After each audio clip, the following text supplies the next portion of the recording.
is the Duke of Urbino. So he also took over some paintings for his father when his father died, and his father died when he was relatively young.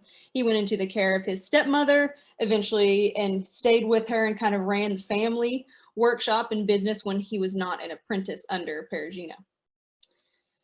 So that really, he doesn't have just a ton of early works. So we are going to kind of dive into his Florentine period because a lot of his early works look like this. A lot of his early works look really similar to the faces of his father. We can see that he's looking at this face of Christ right here, and he's paying similar attention to the eyes, putting those extra flesh tones right there, an elongated nose, thin lips. He's definitely including some of these features that his father painted and Perugino taught him. So then, as a young man, he goes to Florence. Now, why does he go to Florence? He goes to Florence because that is where Leonardo da Vinci is. Pretty much. He knows that there are a lot of Florentine artists that are doing a lot of things in Florence. And since he hasn't been invited to Rome, Florence is a little bit of a smaller city, easier to kind of get things going, and there's a lot to learn. So we can see some artistic influences here, not only from Leonardo da Vinci, but the larger kind of Florentine Artists Guild at the time. But what you need to know about Raphael is that although he does do some mythological paintings, he's really mostly known for his religious works, and particularly his Madonnas.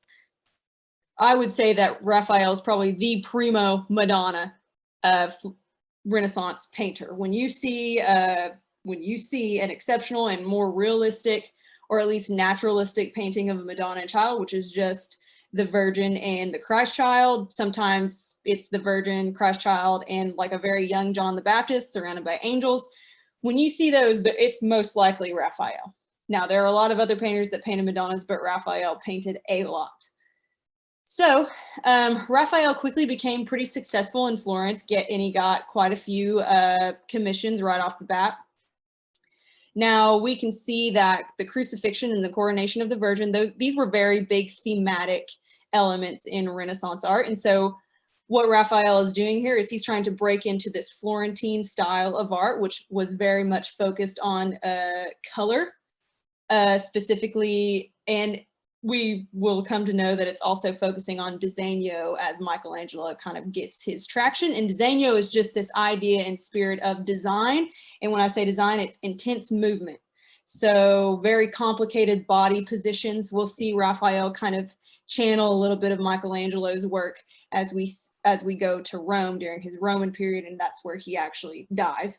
But we can see that Raphael he's very gentle. I would say some of his work is very whimsical. You can see on the left, you can see these angels, and they actually catch Christ's blood falling from his hands in these little vases right here. But we can see kind of these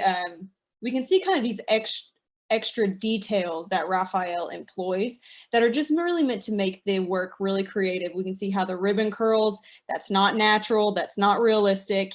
He's definitely adding a bit of stylistic elements to tell you that this is a very important and religious scene. But what we know about Raphael is that he's really focused on making characters and scenes beautiful. And this kind of defines a lot of his work later on. His figures are very engaging, but they're also very beautiful. They've kind of got this quality that you can see in Leonardo da Vinci's work, that there's just something about them. They're very attractive. Michelangelo's women in particular are very strong. They often take on masculine features, and although we will consider them beautiful in art, they weren't necessarily this very soft, feminine, gentle beauty.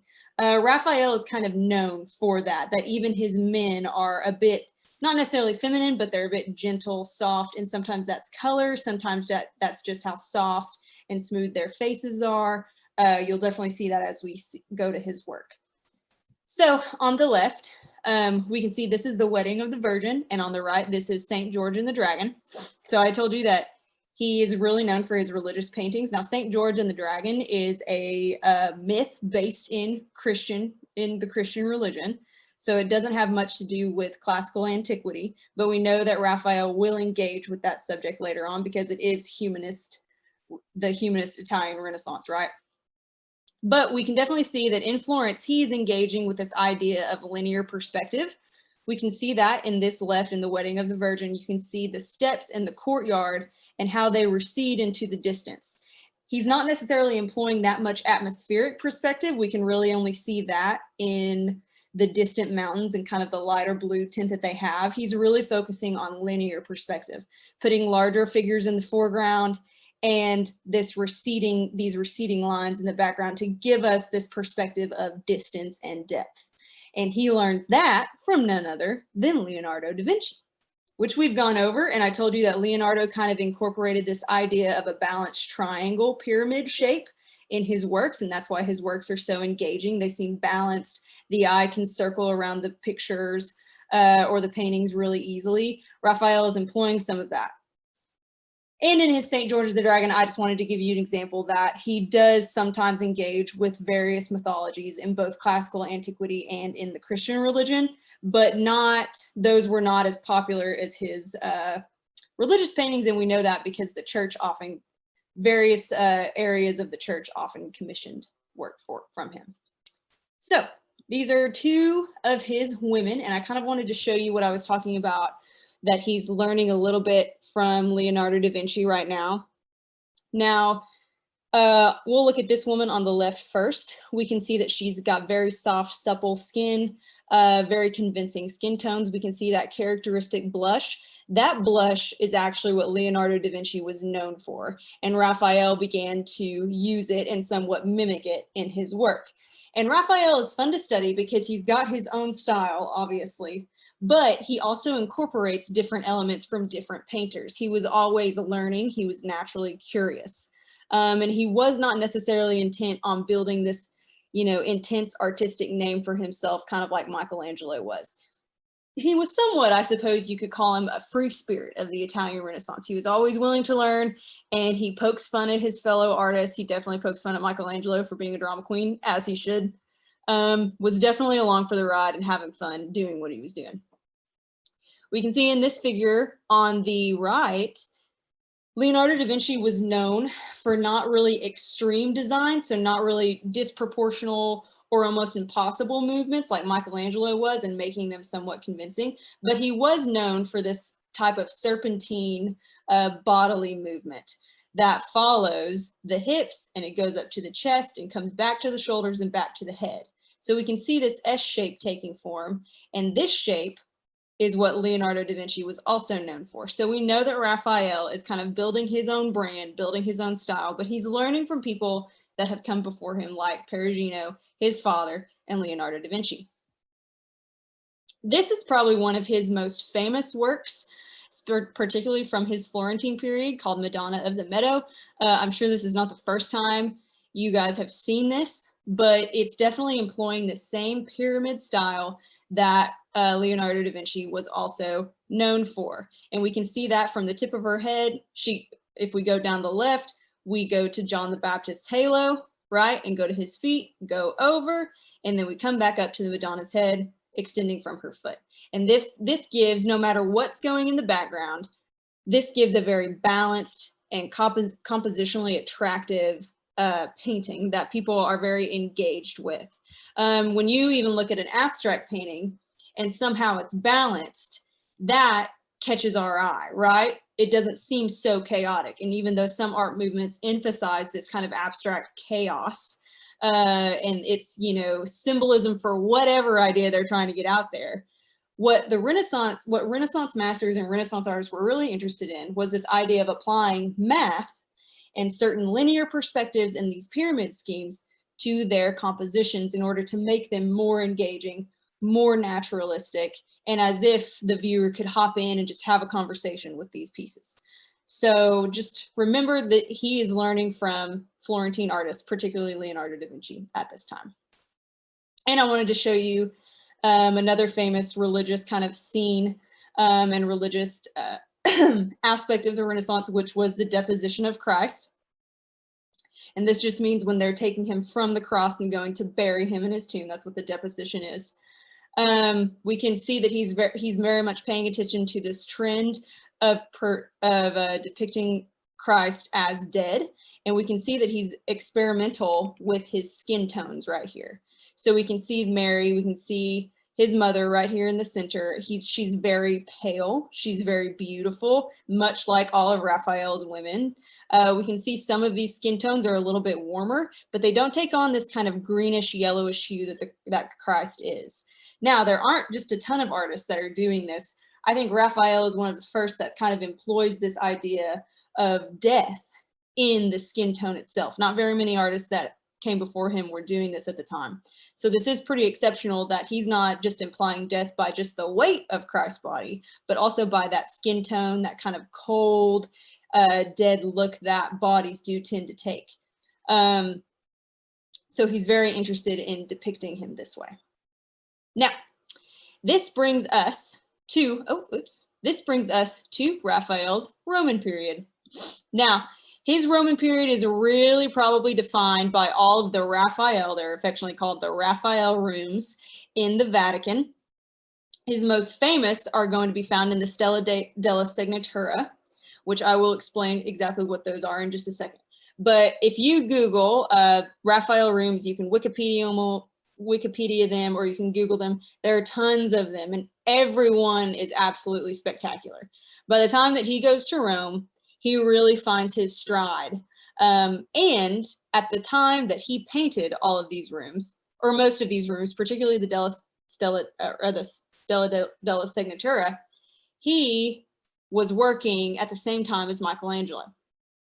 Now, Michelangelo did not make friends. He didn't like Leonardo da Vinci. He hated Raphael even more than he hated Leonardo da Vinci. And so Michelangelo, while he was painting the Sistine ceiling, Raphael was painting these stanzas, these rooms. So Michelangelo wanted to be very private about what the ceiling was doing, but one of Raphael's friends that were in the Vatican, involved in the Vatican and all the politics happening there, actually invited him to go, or they kind of snuck in to go see what Michelangelo was doing before Raphael really got started on these rooms. And so Raphael sees all of the work of Michelangelo, which is fantastic. Even though Michelangelo hates him, you can't totally hate him. Even though Michelangelo hated Raphael, Raphael still saw Michelangelo as the master he was, and he should. But he kind of took this idea of design and kind of these massive body proportions, and he began incorporating some of those elements into his own work, so much so that Michelangelo takes credit for teaching Raphael everything that he learned, which is not true. But like I said, Raphael would take things from great artists and he would make his work even better. So this is the School of Athens, which we've talked about. Now, the Stella della Signatura is a room that's meant to bring together these ideas of antiquity and Christianity. So the main walls, the main elements featured theology, philosophy, jurisprudence, and the arts. So particularly poetry. Now, this School of Athens is meant to represent this idea of philosophy. Now, Aristotle and Plato are at the center, and they're surrounded by by great minds throughout history, even some contemporary minds in Italy. Michelangelo is right here, this figure at the foreground, kind of, resting his head on his hand right here. He's brooding, which was a very funny joke to Raphael because that's how Michelangelo really was. He was very serious and he was a brooder. And he took things very serious and he took things very personally. Michelangelo did not like this element, but this is essentially a portrait of Michelangelo himself. And this is the Parnassus. This is on another wall in the Signatura room. And the Parnassus is meant to depict Apollo on Olympia, surrounded by all sorts of muses, and then surrounded by great poets. We can actually see Dante right here.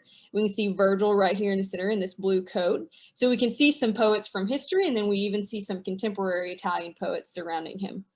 Now, contemporaries that saw these paintings really got a kick out of them. They got a kick about like who was who, what god and goddess is this in Roman mythology, what is this, who's this person depicting right here in our contemporary life or even before we were alive. So that was actually some of the fun in Renaissance art. And Raphael wanted to get in on that fun. He wanted to make it something that particularly the Pope at the time that had commissioned this, could go and identify and then, bring whoever he wanted into his library and would be like, look, let's identify all these people. It was a fun pastime. They didn't have TV. So this was meant to depict the idea of the arts, particularly poetry. Now, we're leaving the Stella della Signatura because I want to show you a couple of other rooms. You can look up the rest of the rooms in that particular room. When I say jurisprudence, I just mean the law. At the time, the law was very important. And theology is also depicted as a huge fresco featuring the church. But this is the Mass at Bolcena. What you need to know about here, I just wanted to show you that Raphael is very creative in how to use these elements to his advantage. So he uses this door as an actual pedestal, and he knows that this door is not just perfectly centered in his room. So he's taking all of these mathematics into consideration as he's using the perspective, the atmospheric perspective in the background, using these columns from a structure in antiquity, most likely a temple. He was looking at, old ancient temples, but a contemporary mass, a contemporary church. So he's still depicting this idea of antiquity, which features these temples, right? These temple elements right here, with the contemporary idea of Christianity and Roman Catholicism at the time, which is very just creative. And this is one of my favorite rooms, one of my favorite frescoes that Raphael has ever painted. It's actually one of the first night scenes we see in the Renaissance. So I would say wonderfully done. We see a couple of other night scenes actually in the Northern Renaissance in Netherlandish art, but they're not necessarily really good. They usually just feature just black as a background. This was a commentary particularly on light. A lot of historians think this was a theological commentary on light itself. And it depicts three different kinds of light. So it depicts natural light, which we can see from the moon, and it depicts man-made light, which we can see from these lanterns right here. The guards have these lanterns that are in fire right here. And then we can see the light that stems from God himself. This is an angel rescuing St. Peter, so Peter from the Bible, one of the apostles, from prison. And this is shown in different scenes. What this is showing is the angel, this is the guard's confusion. Then the angel shows up to save Peter, and this is Peter over here on the right with the angel escaping prison. So it was a supernatural event, and it's meant to be a type of commentary on that light is great and it's good to study in the arts. And it's important to us, and man can make it and man can depict it. But the greatest light, even throughout all of antiquity, even with all of this ancient knowledge, philosophy, everything that's going on, the greatest light is the light that God gives his people. So it was a commentary and a study on light itself. And Raphael was really interested in and had a fascination with being able to depict this night scene and depict how dark the atmosphere itself is. So you can definitely read more about this. I think it's a fascinating work that Raphael does, and definitely one of my favorites. So we'll go back. We're going to kind of scoot on back to more, let's say, traditional religious paintings for just a second. We can see this idea of the transfiguration. We can see his work as he kind of matures and gets older, because this is still in Rome. He actually finishes his life in Rome because he dies at 37.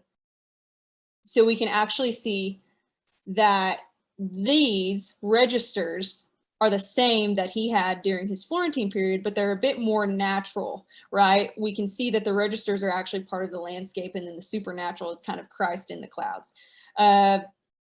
But it's not so walled in, right? It's not so obvious. It's not like there's a line of clouds and here's the supernatural. Now Christ is ascending, right? Now Christ is becoming God himself. He's no longer just man, but he's also God, and we can see that. And he's in the clouds. He's not just on this upper registry, right? But we can see that these two registries, heaven and earth, are somewhat connected. There's not so many boundaries anymore. And that does happen in theological circles as well. as the doctrines of Christ as both man and God kind of get not necessarily skewed, but they get closer together. The medieval tradition was to keep the supernatural separate from the earthly, because the supernatural was considered way up here and the earthly was considered way down here. It's almost a type of Gnosticism, not necessarily, but close. And Gnosticism was just the association that all in earth is dirty, right? And all in heaven is good and pure, which is true in a sense. But we know that the creation is good, right? Because God created it, we tainted it with sin. These doctrines are all being debated, and not that heaven is losing its religious edge at all, but the Renaissance during this kind of humanistic thought, there was a lot of emphasis on the fact that God made human beings good, right? And that the bodies, even though they're sinful now and they're tainted with sin, are still good in their nature. They're still good creations. God still makes beautiful landscapes. God still made a beautiful earth that we can inhabit. You know, food is good, wine is good. So it was this idea that not everything is just this Gnostic, awful, tinted thing, but that if it's made by God, it was initially good and one day it will be redeemed. So that's kind of the theology that's going behind, all of these boundaries. Just know tons of theological debates are happening around the time. Most artists actually have a theological advisor for their works, especially if they're being commissioned by the church. So they're not ignorant of these things going on, and they depict this in their art. Now on the right, we can see a depiction of the Holy Family. We can actually see that he's not losing his edge that he learned in Florence. We can see that there's still a pyramid composition happening particularly with the Virgin and Christ. We see John the Baptist over here, but you can definitely see that triangular pattern right here. And we can see Joseph all here brooding in the corner, which is actually a pretty popular way to depict him. Now let's kind of go on to Raphael's portraits. This was another area of his work that is pretty well known. He wasn't just popular among the religious elite, but he was popular among the royalty and court elites as well, kind of that hierarchy of individuals. Now this is a picture of the Pope. We can actually, this chair becomes very popular to depict popes in chairs. And we can see that he's really playing along and having fun with these very saturated reds, saturated greens. He's really looking at these contrasts, and this is what makes his portraits very intriguing. Now, this is a portrait of Elisabetta Gonzaga and a portrait of Bindo Altaviti. And I wanted just to kind of show you that just the difference in the faces, right? We can kind of see how Raphael really began to mature. So he painted Elisabetta Gonzaga's portrait earlier in his Florentine period. He painted this man, Bindo Altaviti, in 1514 when he was in Rome. And we can really see how he's really incorporating elements of Leonardo da Vinci, although he's not quite on Leonardo's level yet, but he's really incorporating, these very soft features. But we can kind of see that he goes a bit towards more of a naturalistic and even more realistic depiction. We can actually get a sense that this man looks like a man and looks like the man he probably was. We don't really get that on the left, right? This is kind of a standard face. We really don't know what she looks like. Really not that impressive. But when we go over here, we can kind of see, oh yeah, he didn't have necessarily a strong jaw. He had a larger forehead. We know that, he had green eyes. We know that this looks like someone. So it doesn't look just like a stereotypical face. And his portraits just really, they got better and better and more mature, but I definitely wanted to show you kind of more towards the beginning of his career and towards the end of his career. Now, this is titled La Fornanina, and this is Raphael's mistress. Like I said, he was a pretty boy, and he liked him some mistresses. Now, this is his most popular mistress. Obviously, he painted a portrait of her. And because she's a mistress, she's a bit of a lower class citizen. And And we know that because you don't depict ladies, particularly in the social elite, as whores. And you don't do that because you don't depict them nude, right? Now, she is only partially undressed, so he didn't depict her fully, but we know that with this arm right over the pubic area, we know he's insinuating, right? We know kind of what her title is and what her job is, that she is Raphael's mistress, his muse. He uses her face for some of his other paintings as well. No doubt that he had some real affection for her, but just so you know, real ladies, real women of the time, even working class women, were not depicted this way. This was often kept for prostitutes or mythological figures. And later on, which is what we're kind of going to learn later on in some of our other series, there are women that like to see their portrait depicted as a mythological goddess and they're depicted nude. But just know this is in a very specific context, right? Now, she could be some sort of, somewhat higher leading lady, but we do know that she's being depicted as Raphael's mistress, right? Because of the nudity. And I wanted to show you just an example of Galatea. Okay, so Raphael didn't necessarily dive into mythological depictions that much, but he could. That wasn't part of the chunk of his commissions. I think he probably would have dove into this to concepts and scenes from antiquity if given the chance.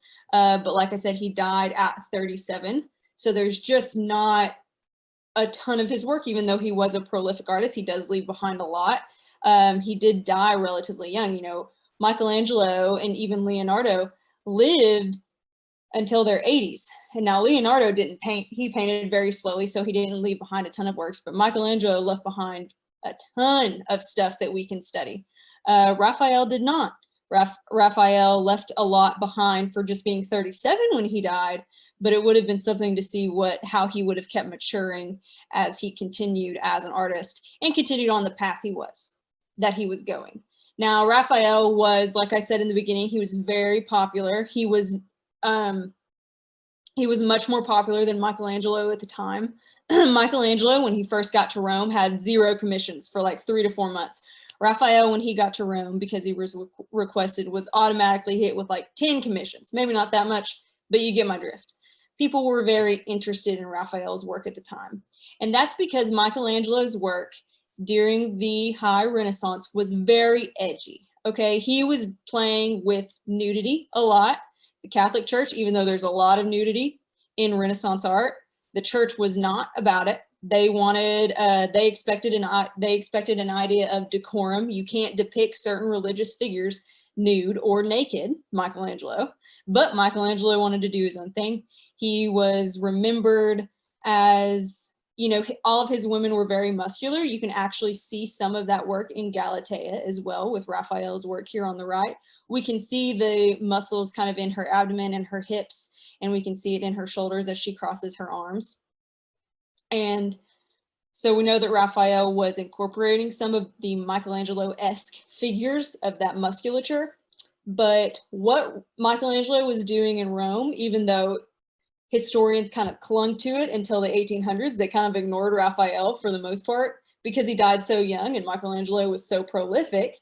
But Michelangelo was not nearly as popular with the kind of a Renaissance society and Renaissance people of the day. Now, he was making money as an artist. He did well for himself, but he was not as requested as Raphael. And something else to remember is that Raphael founded a very large workshop. And he did this. He had about 50 people, 50 young apprentices working for him at the time. And so after he dies, he has some unfinished work that his apprentices do finish. They collect the money for the commissions, but they're of lesser quality, so they're relatively less known than Raphael's other earlier works. But we do know that he had the largest workshop in Renaissance history. It was very unusual for an artist to run such a large workshop. But like I said, he was very popular and budding young artists wanted to learn from him as well. So he was very successful in Rome. It's very tragic that he died so young, and that we didn't get to experience his work for another, 30 to 40 plus years. So that is the story in a nutshell of Raphael. Like I said, he's one of the most popular artists. There are many other things that we could talk about, but I wanted to show you, kind of give you a breakdown of his earlier works, his kind of what they title Florentine period, and his Roman period, and how he matured as his own artist, even though he took on the characteristics of some of the more influential artists of the time. So we will move on to questions if you guys have any.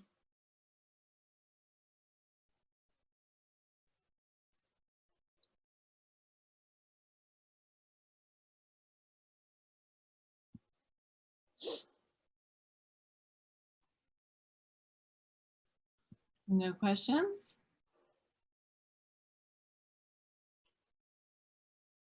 I guess, oh, sorry.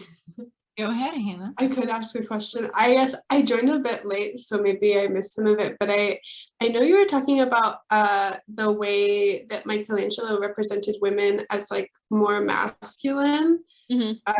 And I was wondering if like there was any reaction from the church to this, like, and like it seems like he was kind of playing with gender representation.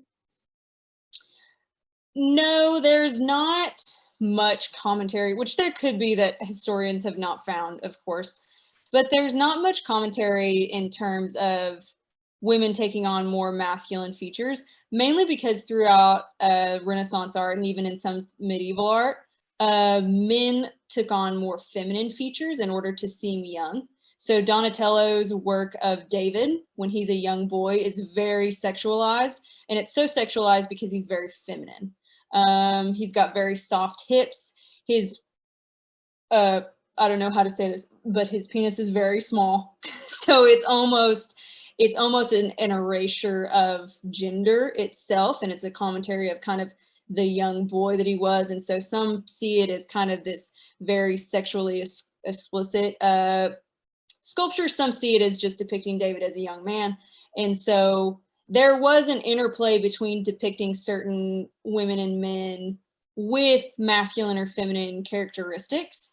And that just comes with kind of the taste at the time. But since there wasn't really, there wasn't such a discussion around gender like there is today, I would say that it didn't really enter the minds of people as much as kind of we are more in tune to it. We're in tune to, kind of this rebellion against the status quo roles that women and men have.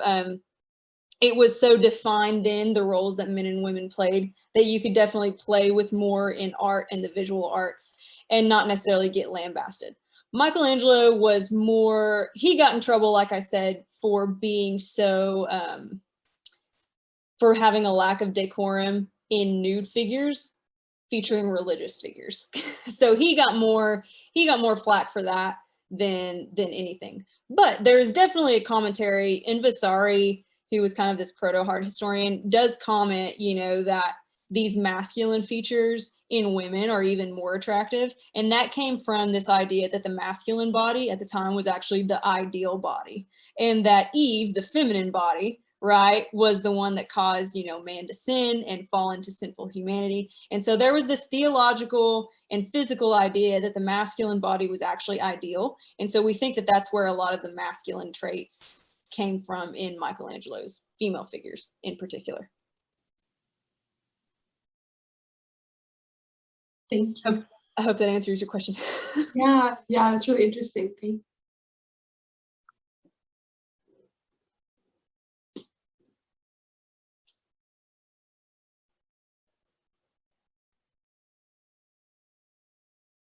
Does anybody else have any questions for Sam? Yeah, this is Al. I wanted to ask you, Sam, do you hear me? Yes. Okay, I wanted to ask you about the studio system where there were a lot of people painting together. Were those people students and working on their own paintings, or were they helping him with larger works? They would help him with larger works. So what a lot of artists did when they had workshops is that they would design the elements themselves. They would put that design on the larger piece. So think of a large canvas or a fresco. And they would usually paint the elements that people would see. So when you look at portraits, particularly let's look at portraits of Elisabetta Gonzaga, most likely his apprentices, his students, would paint areas in the landscape or in the background. And that's where the eye really doesn't travel. Now they would follow the design given by Raphael, but most likely they painted these trees, they painted these mountains, they even worked with this color. Whereas Raphael would work with primarily the facial features and some of the details like the hair. I would say the larger block colors, like kind of these black and these golds, they were probably painted by the apprentices as well. And that was just kind of the production line of Renaissance art at the time, that the artists would really pay attention to the large details that the patron wanted, while the workshop kind of painted the extras that were in the painting. Thank you. Yeah. Okay, so it looks like we have a question from Rashad. It says that only two Rome era paintings of Raphael seem to employ the strong light dark contrast of chiaroscuro. Yes, there you go. Thank you. Okay, I'm sorry. Can you repeat that for me? Can you see it? I'm looking for it. It says only the two Rome era paintings of Raphael seem to employ the strong light dark contrast of chiaroscuro. How do you say it? Chiaroscuro. Yeah. Well, I probably, okay, I see it. There we go. Is that it? Okay, yeah. Okay, yeah, so he, so chiaroscuro, especially strong chiaroscuro, which is just the contrast of light and dark, really they're not necessarily really popular in the high Renaissance, but they're really more of an element of the late Renaissance.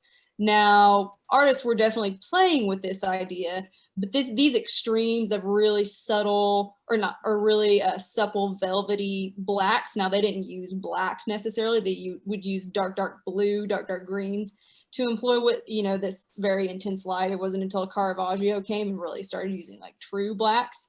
But that's really more of a late Renaissance Baroque era employment of it. Now, we use the term chiaroscuro to identify, paintings like this, frescoes like this. This is chiaroscuro, which is just the contrast of light and dark. These are Raphael's more extreme uses, but these weren't necessarily insanely popular at the time. Most of Raphael's work that was popular featured paintings more like this. There is a contrast of color, but it's not necessarily with light and dark. We do see him playing a little bit with these shadows in his later years, and I believe he fully would have started to employ this kind of Caravaggio-esque style had he matured and gotten to really mature as an artist.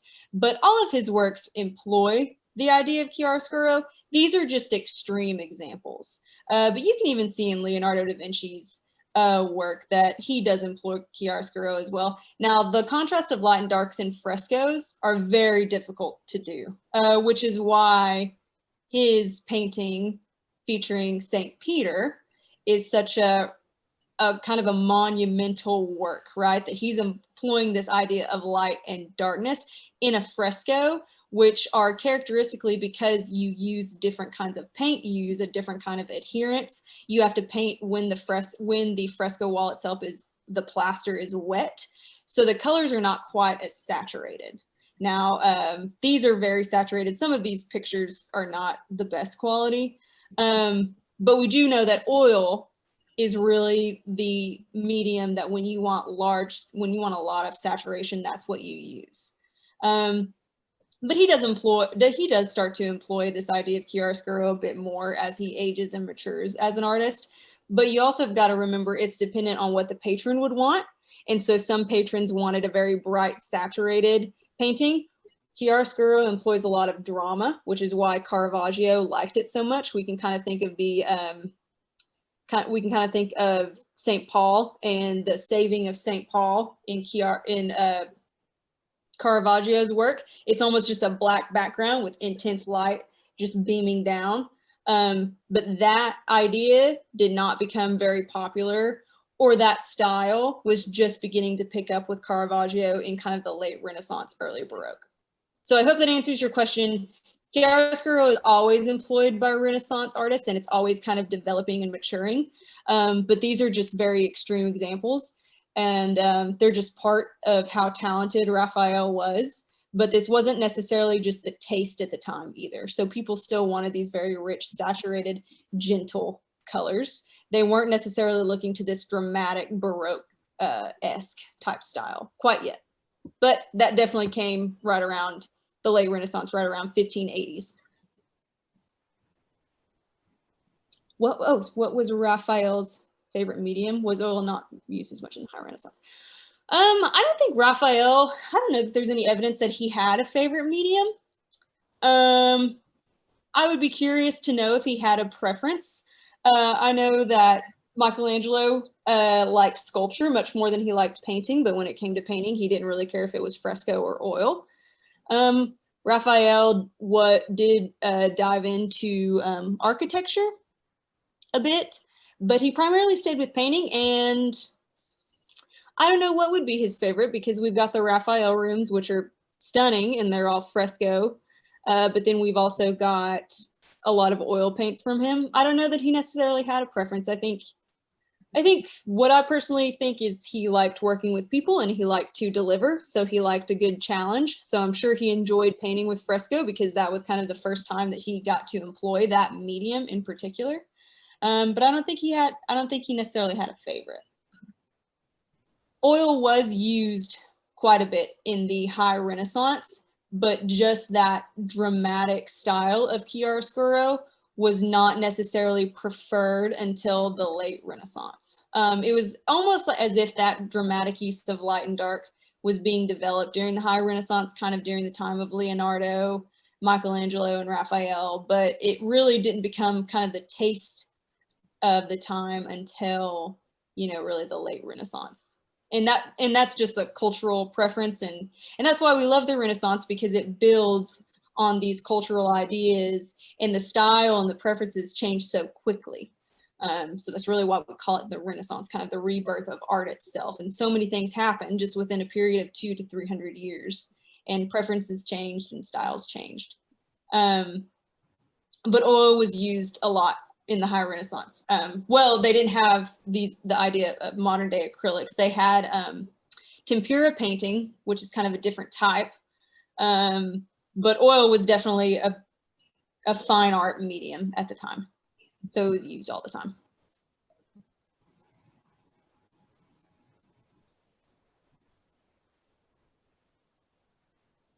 All right, any other questions?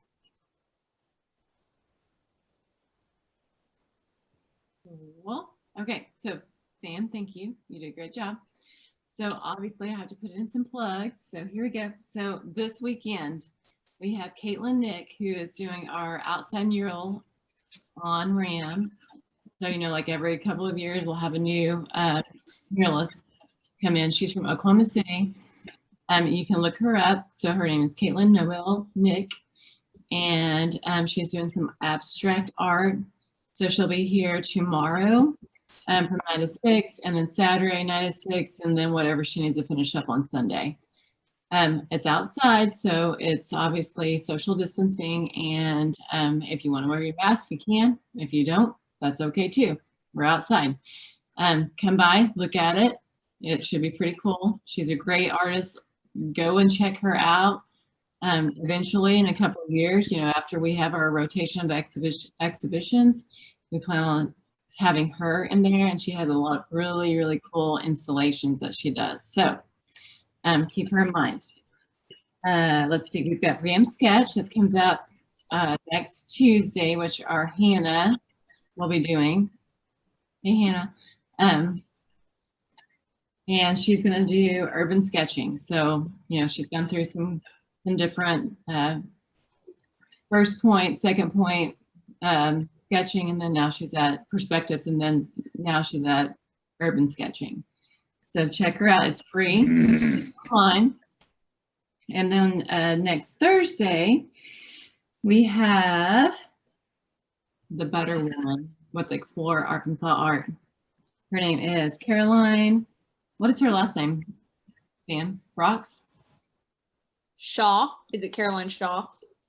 Yeah, I think she has got her maiden and married name. Yeah. Yeah. But she's a Butter Woman. Caroline Shaw Brooks. Yeah, that's it. She's known for She's the butter woman, yeah. she's known for like sculpting out of butter. So I think she's gonna be really cool. Anyways, that's what we have this upcoming week. So check us out. If you want to come by the museum on tomorrow and Saturday, it's supposed to be beautiful days. Check out the muralists when she's painting, and then go inside and see her exhibitions that are open.